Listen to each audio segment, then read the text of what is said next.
এটা কি আপনার প্রথম বিয়ে? জি বর্তমানে কোনো গার্লফ্রেন্ড আছে? না অতীতে ছিল? না, অতীত বর্তমান কোনো কালেই কোনো গার্লফ্রেন্ড ছিল না। কেন ছিল না? কেন প্রেম করেন? আপনার কি কোনো শারীরিক সমস্যা আছে? আসতে মানুষজন শুনতে পাবে। আপনি কি আমাকে দেখতে এসেছেন নাকি আশেপাশে মানুষজন? জি আপনাকে দেখতে এসেছি। আপনার কোনো শারীরিক সমস্যা আছে কি না? দেখেন আমি এটা কখনো যাচাই করে দেখিনি, তবে আমার বিশ্বাস আমার এই ধরনের কোনো সমস্যা নেই। আপনার শরীরে কোনো ট্যাটু আছে? একটাও নেই। আপনি চাইলে আমি আপনাকে। না না না, না। আপনি আমাকে এতগুলো প্রশ্ন করছেন কেন? কারণ আপনি কানাডা থাকেন, অথচ আপনার গার্লফ্রেন্ড নেই, কখনো প্রেমও করেননি। ব্যাপারটা কেমন অস্বাভাবিক না? ড্রিঙ্ক করেন? জি। আপনি কি হার্ড ড্রিঙ্ক বুঝিয়ে? না না না, আমি ও ধরনের কিছু খাই না। নাইট ক্লাবে যান? না আপনার কি এইচআইভি আছে? না আপনি কি আসলে কানাডা থাকেন? না আপা, আমি আন্দর কিল্লা থাকি। আমার সাথে একদম ফাইজলামি করবেন, আমি আপনার বেআইন না। ঢাকা মেডিকেল কলেজের মেন্টাল হেলথ ডিপার্টমেন্টটা কোন দিকে? মেন্টাল হেলথ বিভাগ খুঁজছেন কেন? আপনি কি পাগল? বিশ্বাস করেন এবার দেশে আসার আগে একদম ঠিকঠাক ছিলাম, কিন্তু দেশে আসার পর মনে হচ্ছে পাগল হয়ে গিয়েছে। ওনার নাম মেঘ, উনি কানাডায় থাকেন। আমাদের মধ্যে বিয়ের কথাবার্তা চলছে। সম্ভবত উনি আমাকে ইমপ্রেস করার জন্য এখানে এসেছে। তাই আমার দিক থেকে তো আমি 100% রাজি, শুধু আমার ফিয়ান্সে মানে যার সাথে আমার বিয়ে ঠিক হয়েছে, মানে আপনাদের বান্ধবী কোনো গ্রিন সিগন্যাল দেয়নি। ও রাজি না থাকলে আপনি আমাকে বলতে পারেন। আমার আবার কানাডা যাওয়ার খুব শখ। ভাইয়া আমিও রাজি। আপনি যে হ্যান্ডসাম। থাম।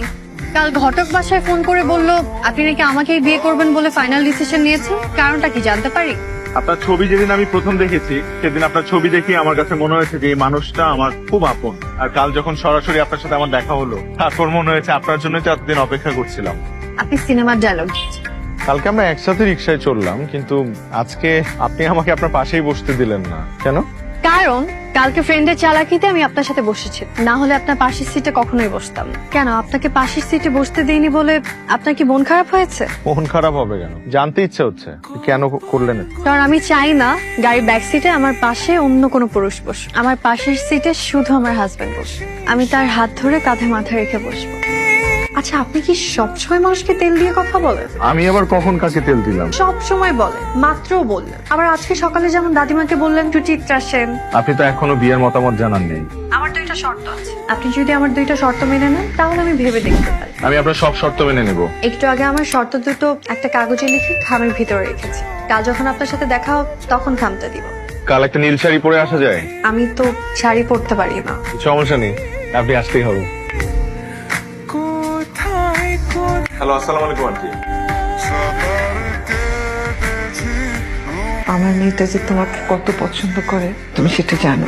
তোমার সাথে ও খারাপ ব্যবহার করেছিল না, সেটা দেখার জন্য তুমি কিভাবে রিয়াক্ট করো। তুমি ওকে বলেছিলে না নীল শাড়ি পরেছে? আমার খুব ভালো নীল শাড়ি ছিল না। মা, তোমার কাছে নীল শাড়ি আছে?